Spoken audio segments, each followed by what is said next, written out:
औज़ुबिल्लाहिमिनश्शैतानिर्रजीम बिस्मिल्लाहिर्रहमानिर्रहीम। 8th class का global warming उसके सवालात आज हमें करने हैं। तो इंग्लिश सब्जेक्ट का जो लेसन है ग्लोबल वार्मिंग, उसी के सवालात आज हमें करने हैं। Why has the earth's average surface temperature increased? Earth का जो सरफेस टेम्परेचर है, अर्थ की जो ऊपरी जो सतह है, उसका टेम्परेचर इंक्रीज क्यों हुआ है? हमने कल देखा है, जिसके पहले ही पैरा में आपने देखा द अर्थ's एवरेज टेम्परेचर है increase due to the increasing concentration of greenhouse gases produced by human activities such as deforestation and burning of fossil fuels. हमने देखा है कि अर्थ का जो सरफेस टेम्परेचर है वो इंसानी एक्टिविटीज, ह्यूमन एक्टिविटीज की वजह से बढ़ गया है। इंसान ने जो इसमें increase concentration of green house gases जो इसमें ज्यादा मिकदार में पैदा हो गए हैं, हमने प्रोड्यूस किए हैं बाय ह्यूमन एक्टिविटी, सिर्फ इंसान ने उसको पैदा किया है, सच एज डिफॉरेस्टेशन। ये ग्रीन हाउस गैसेज क्यों ज्यादा बढ़ गए हैं? क्योंकि हमने डिफॉरेस्टेशन की है, जंगलात का कटाव किया है, दरख्तों का कटाव किया है, and burning of fossil fuels, और फॉसिल फ्यूल्स को हम जलाते रहते हैं। इस वजह से इसका सरफेस टेम्परेचर बढ़ता जा रहा है। तो दूसरा सवाल, why is the Himalayan region called the water tower of Asia? Himalayan region को हम वाटर टावर ऑफ एशिया क्यों कहते हैं?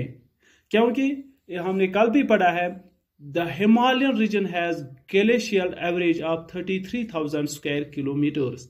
हिमालयन रीजन में जो ग्लेशियर्स हैं वो एवरेजन 33,000 स्क्वायर किलोमीटर्स पर फैले हैं। उन्होंने कवरेज किया है, फैलाव उन्होंने किया है। हिमालयन रीजन में जो जमीन है 33,000 स्क्वायर किलोमीटर्स पर ये फैले हुए हैं। कौन? ये ग्लेशियर्स जो हिमालयन रीजन पर हाई ऑल्टीट्यूड्स पर जो ग्लेशियर्स हैं वो 33,000 स्क्वायर किलोमीटर्स पर फैले हुए हैं। इस वजह से ये पूरे इस इलाके को it provides around 8.6 million metre of water, cubic metre sorry, it provides around 8.6 million cubic metre water annually. ये हर साल इसको, इस इलाके को, एशिया के इलाके को 8.6 million cubic metre of water ये एनुअली देता है, यानी ईयरली ये दे रहा है पानी। That is why it is called the water tower of Asia. इसी वजह से इसको हम वाटर टावर ऑफ एशिया कहते हैं।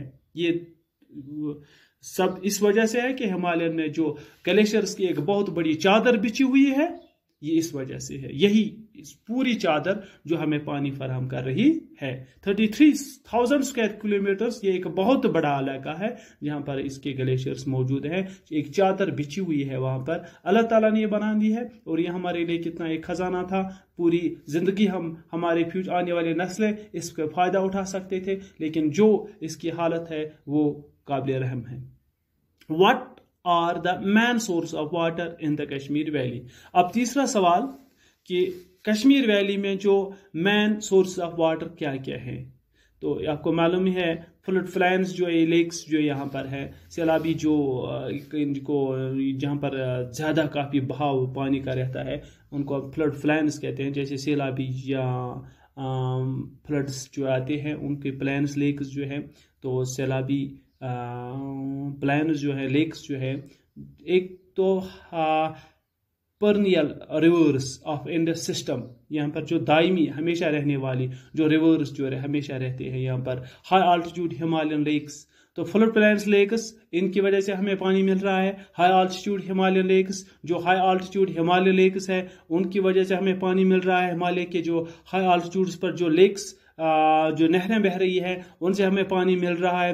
परनियल rivers of the Indus system, वो दरिया जो दायमी हमेशा इंडस सिस्टम से आते हैं, इंडस वैली से आते हैं, तो वो पॉन्ड्स, यहाँ पर पॉन्ड्स बने हुए हैं। स्नोफेड स्ट्रीम्स जो है, जो बर्फ से जो वो बर्फीली जो स्ट्रीम जो है, जो नदियाँ है वो हमेशा बर्फ से टिकी रहती है, वहाँ से पानी आता है। स्प्रिंग जहाँ पर नदियाँ ऑलरेडी बहती हुई है, रिजर्वायर जहाँ बने हुए हैं, इन सभी ये सोर्सेज हमारे यहाँ पर हैं जिनकी वजह से हमें पानी मिल रहा है।